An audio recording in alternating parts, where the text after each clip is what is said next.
ఈ వారం రోజుల్లో జరిగిన అంతర్జాతీయ వార్తా విశేషాలను మీకు అందించే వసుధైక కుటుంబం కార్యక్రమానికి స్వాగతం.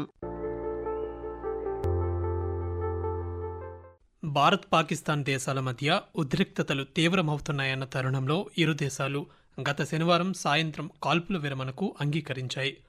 భారత విదేశాంగ కార్యదర్శి విక్రమ్ మిశ్రీ మే 10న సాయంత్రం 5 గంటల నుంచి ఈ కాల్పుల విరమణ అధికారికంగా అమల్లోకి వచ్చిందని వెల్లడించారు. భారత్ పాకిస్తాన్ దేశాల మధ్య ఉద్రిక్తతలు తీవ్రమవుతున్నాయన్న తరుణంలో ఇరు దేశాలు గత శనివారం సాయంత్రం కాల్పుల విరమణకు అంగీకరించాయి.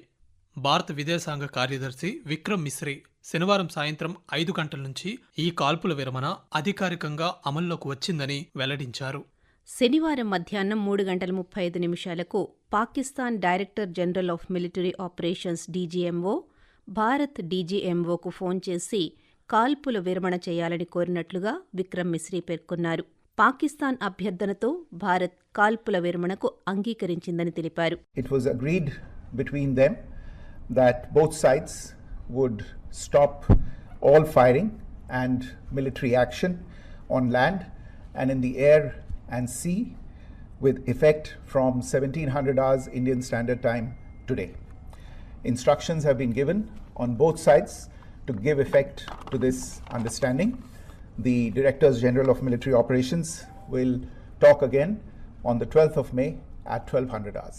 సోమవారం ఇరు దేశాల మిలిటరీ జనరల్స్ మధ్య మరో దఫా చర్చలు జరిగాయి. కాల్పుల విరమణకు కట్టుబడి ఉండాలని, నియంత్రణ రేఖ ఎల్ఓసి వెంబడి సాయుధ బలగాలను తగ్గించుకోవాలని ఈ సందర్భంగా ఇరు దేశాలు నిర్ణయించాయి. కాల్పుల విరమణకు సంబంధించిన చర్చలు ఇరు దేశాల సైన్యాధికారుల మధ్య మాత్రమే జరిగాయని, ఇందులో ఏ ఇతరపక్షం మధ్యవర్తిత్వం వహించలేదని భారత్ పదే పదే చెబుతున్నప్పటికీ అమెరికా అధ్యక్షుడు డొనాల్డ్ ట్రంప్ కాల్పుల విరమణకు రెండు దేశాలు ఆయన ప్రోద్బలంతోనే అంగీకరించాయని సామాజిక మాధ్యమాల్లో పేర్కొన్నారు. అయితే ట్రంప్ వ్యాఖ్యలను అటు పాకిస్తాన్ గానీ ఇటు భారత్ గానీ సమర్థించలేదు. అయినప్పటికీ వేర్వేరు సందర్భాలలో భారత్ పాకిస్తాన్ మధ్య దాదాపు న్యూక్లియర్ యుద్ధాన్ని ఆపగలిగానని డొనాల్డ్ ట్రంప్ ఉద్ఘాటించారు. On Saturday, my administration helped broker a full and immediate ceasefire, I think a permanent one, between India and Pakistan, ending a dangerous conflict of two nations with lots of nuclear weapons. And they were going at it hot and heavy, and it was seemingly not going to stop. I'm very proud to let you know that the leadership of India and Pakistan was unwavering, powerful, but unwavering in both cases, and having these, they really were, from the standpoint of having the strength and the wisdom and fortitude to fully know and to understand the gravity of the situation. Operation Sindoor తదనంతర పరిణామాల్లో భారత సైన్యం చేపట్టిన దాడుల వివరాలను భారత త్రివిధ దళాల ఉన్నతాధికారులు మీడియాకు వివరించారు. అందులో భాగంగా ఎయిర్ మార్షల్ ఏకే భారతి మాట్లాడుతూ భారత్ పాకిస్తాన్లోని ఉగ్రస్థావరాలపై మాత్రమే దాడి చేసిందని స్పష్టం చేశారు. కానీ పాకిస్తాన్ మాత్రం భారతదేశంలోని పౌరుల మీద దాడులు జరిపిందని, ఆ కారణంగానే తాము పాకిస్తాన్ మీద ప్రతి దాడులకు దిగాల్సి వచ్చిందని తెలియజేస్తూ, In the evening of 7th of May, we were saturated with a raid of Pakistani unmanned aerial vehicles and small drones, and all of them were successfully intercepted, and we have our robust counter-US hard kill and soft kill systems which did the job. However, the difference here was that we had targeted the terrorists. The adversary now has targeted our civilians and the military infrastructure. So it had to be responded to. So in a quick and calibrated response, that very night we struck their radar installations at Lahore. అదేవిధంగా దేశం సరిహద్దు అవతల ఉన్న ఉగ్రవాద శిబిరాలను ఖచ్చితమైన ఆధారాలతో గుర్తించి దాడులు నిర్వహించామని director general of military operations Bharat DGMO lieutenant general Rajiv Ghai తెలిపారు. ఈ దాడుల్లో 100 మందికి పైగా ఉగ్రవాదులు మరణించారని చెప్పారు. పెహల్గాం దాడి తరువాత ఉగ్రవాదులకు బలమైన సమాధానం చెప్పాలన్నదే ఆపరేషన్ సింధూర్ లక్ష్యమని చెప్పారు. పౌరులపై దాడులకు పాకిస్తాన్ తగిన ప్రతిఫలం చెల్లించిందని లెఫ్టినెంట్ జనరల్ రాజీవ్ ఘాయ్ పేర్కొంటూ, Operation Sindoor was conceptualized with a clear military aim to punish the perpetrators and planners of terror and to destroy their terror infrastructure. It set into motion a very diligent and microscopic scarring of the terror landscape across the borders and the identification of terror camps and training sites. భారత సైన్యం చేసిన దాడుల్లో పాకిస్తాన్ వైమానిక స్థావరాలన్నీ ధ్వంసమయ్యాయి.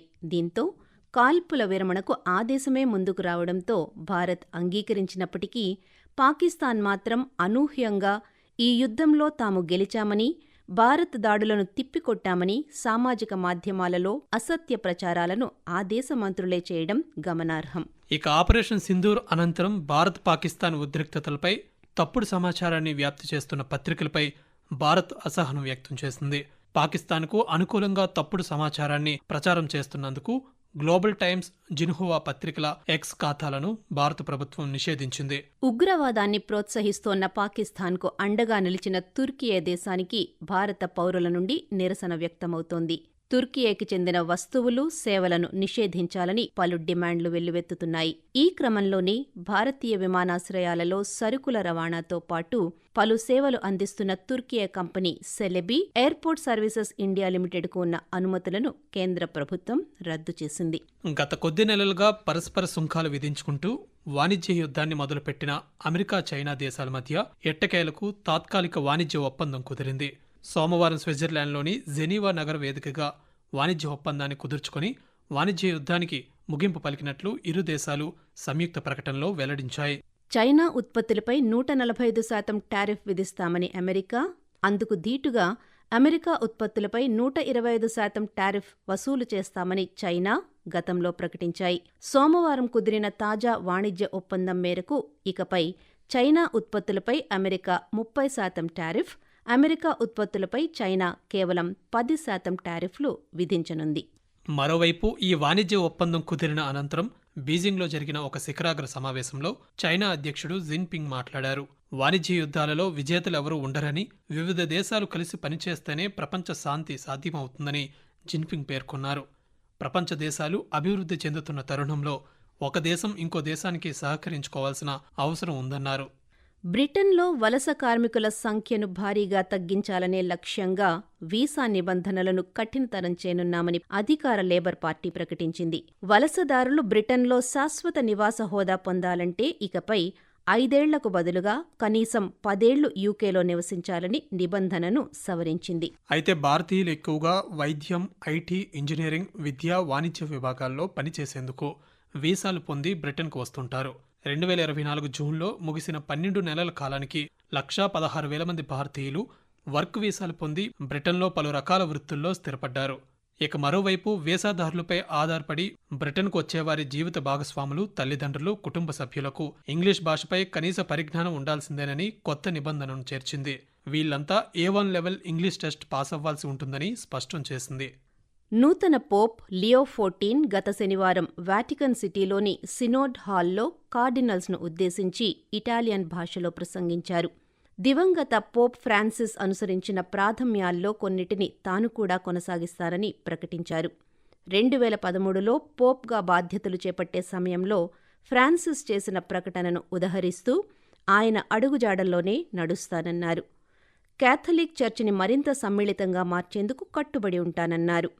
మానవాళి ఎదుర్కొంటున్న ప్రధాన సవాళ్లలో AI ఒకటని అన్న పోప్, ఇది మనిషి యొక్క గౌరవం, శ్రమను రక్షించడంలో సవాళ్లు విసురుతోందని అన్నారు. అలాగే సోమవారం జరిగిన మరొక కార్యక్రమంలో జైళ్లలో ఉన్న జర్నలిస్టులందరినీ వెంటనే విడుదల చేయాలని పోప్ లియో 14 పిలుపునిచ్చారు. భారత్ పొరుగుదేశమైన శ్రీలంకలో ఆదివారం జరిగిన బస్సు ప్రమాదంలో 21 మంది మృతి చెందారు. కోట్మాలేలోని కరండి ఎల్లా ప్రాంతం నుండి 78 మంది ప్రయాణికులతో వెళ్తున్న బస్సు లోయలో పడడంతో 21 మంది ప్రయాణికులు మరణించగా 30 మందికి పైగా తీవ్రంగా గాయపడ్డారు. ఆఫ్ఘనిస్తాన్లో తాలిబాన్ ప్రభుత్వం చెస్ క్రీడను నిషేధించింది. జోదం వంటి ఈ ఆట ఇస్లామిక్ చట్టం షరియా ప్రకారం చట్టవిరుద్ధమని తాలిబాన్ క్రీడా డైరెక్టరేట్ తెలిపింది. మతపరమైన ఆందోళనలతోనే ఈ నిర్ణయం తీసుకున్నామని, ఈ ఆందోళనలు పరిష్కారమయ్యే వరకు, తదుపరి ఉత్తర్వులు వచ్చే వరకు ఆఫ్ఘనిస్తాన్లో చెస్ నిషేధంలో ఉంటుందని స్పష్టం చేసింది. మయన్మార్ సైన్యం సోమవారం ఓ పాఠశాల భవనంపై జరిపిన వైమానిక దాడిలో 20 మంది విద్యార్థులు, 2 ఉపాధ్యాయులు ప్రాణాలు కోల్పోయారు. భారత్ సరిహద్దులకు సమీపంలోని సగయింగ్ ప్రాంతంలో ఈ ఘటన చోటు చేసుకుంది.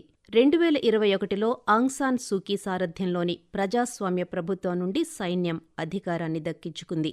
సాయుధ దళాలకు వ్యతిరేకంగా సైనిక జుంటా భారీ వైమానిక దాడులు కొనసాగిస్తోంది. ఈ దాడుల్లో ఇప్పటివరకు 6,600 మంది పౌరులు చనిపోయారు. పశ్చిమాఫ్రికా దేశమైన బుర్కినా ఫాసోలో ఉగ్రవాదులు ఆదివారం జరిపిన భీకర దాడుల్లో 100 మందికి పైగా ప్రాణాలు కోల్పోయారు. ఉత్తర బుర్కినా ఫాసోలో ఆదివారం తెల్లవారుజామున ఉగ్రవాదులు పలు ప్రదేశాలను లక్ష్యంగా చేసుకుని ఈ దాడులు జరిపారు. బుర్కినా ఫాసో సహెల్ ప్రాంతంలో తీవ్రవాదం విస్తరిస్తున్న నేపథ్యంలో అక్కడ క్రియాశీలకంగా ఉన్న అల్ ఖైదా అనుబంధ గ్రూప్ జేఎన్ఐఎం ఈ దాడులకు పాల్పడింది. బుర్కినా ఫాసో దేశంలో గత కొద్ది కాలంగా సైనిక పాలన కొనసాగుతోంది. ఆఫ్రికాలోని 11 దేశాల భూభాగాల్లో ఒకటైన సహెల్ ప్రాంతం అత్యంత భద్రతా సంక్షోభాన్ని ఎదుర్కొంటోంది. ప్రస్తుతం దాదాపు సగానికి పైగా భూభాగంపై సైనిక ప్రభుత్వం తమ నియంత్రణను కోల్పోయింది. ఇజ్రాయెల్ గాజాపై మరోసారి భీకర దాడులు చేసింది. దక్షిణ గాజాలోని ఖాన్ యూనిస్, దేర్ అల్బలా నగర శివార్లపై వైమానిక దాడులు జరిపింది. గురువారం రాత్రి నుంచి శుక్రవారం ఉదయం వరకు కొనసాగిన ఈ దాడుల్లో 91 మంది మృతి చెందినట్లు అధికార వర్గాలు వెల్లడించాయి. అమెరికా అధ్యక్షుడు డొనాల్డ్ ట్రంప్ 4 రోజుల పర్యటనలో భాగంగా మంగళవారం సౌదీ అరేబియా చేరుకున్నారు. చమురు ధరలను అదుపులో ఉంచడం, ఇరాన్ అణు కార్యక్రమం, గాజా యుద్ధం ప్రధాన అంశాలుగా ఈ పర్యటన కొనసాగింది. Saudi Arabia crown prince Mohammed bin Salman అధ్యక్షతన జరిగిన అమెరికా సౌదీ పెట్టుబడుల సమావేశంలో ఇరు దేశాలకు చెందిన అధికారులు పాల్గొన్నారు. అమెరికా అధ్యక్షుడు డొనాల్డ్ ట్రంప్ సౌదీ అరేబియా పర్యటన ముగించుకుని బుధవారం ఖతార్ చేరుకున్నారు. అమెరికాకు చెందిన బోయింగ్ సంస్థ నుంచి 160 విమానాలు కొనుగోలు చేసేందుకు ఖతార్ ఒప్పందం చేసుకుందని ఈ సందర్భంగా ట్రంప్ వెల్లడించారు. ఖతార్ పాలకుడు Sheikh Tamim bin Hamad Al Thani, Donald Trump మధ్య $2 లక్షల విలువైన ఈ ఒప్పందం కుదిరింది. ఇదిలా ఉండగా డొనాల్డ్ ట్రంప్ సౌదీ అరేబియా పర్యటనలో భాగంగా రియాద్ నగరంలో సిరియా అధ్యక్షుడు అహ్మద్ అల్ షారాతో సమావేశమయ్యారు. 2 దేశాల అధినేతలు కలుసుకోవడం గత 25 సంవత్సరాల్లో ఇదే మొదటిసారి. సిరియా నుంచి విదేశీ ఉగ్రవాదులను బయటకు పంపించాలని అల్ షారాను ట్రంప్ కోరినట్లు White House press secretary Karoline Leavitt తెలిపారు.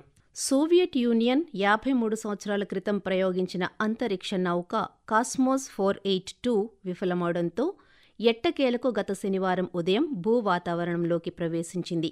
అండమాన్ దీవికి పశ్చిమాన 560 కిలోమీటర్ల దూరంలో హిందూ మహాసముద్రంలో కూలిందని, దీని కారణంగా ఎవరికీ ఎటువంటి అపాయం కలగలేదని రష్యా అంతరిక్ష సంస్థ రాస్ కాస్మోస్ ప్రకటించింది.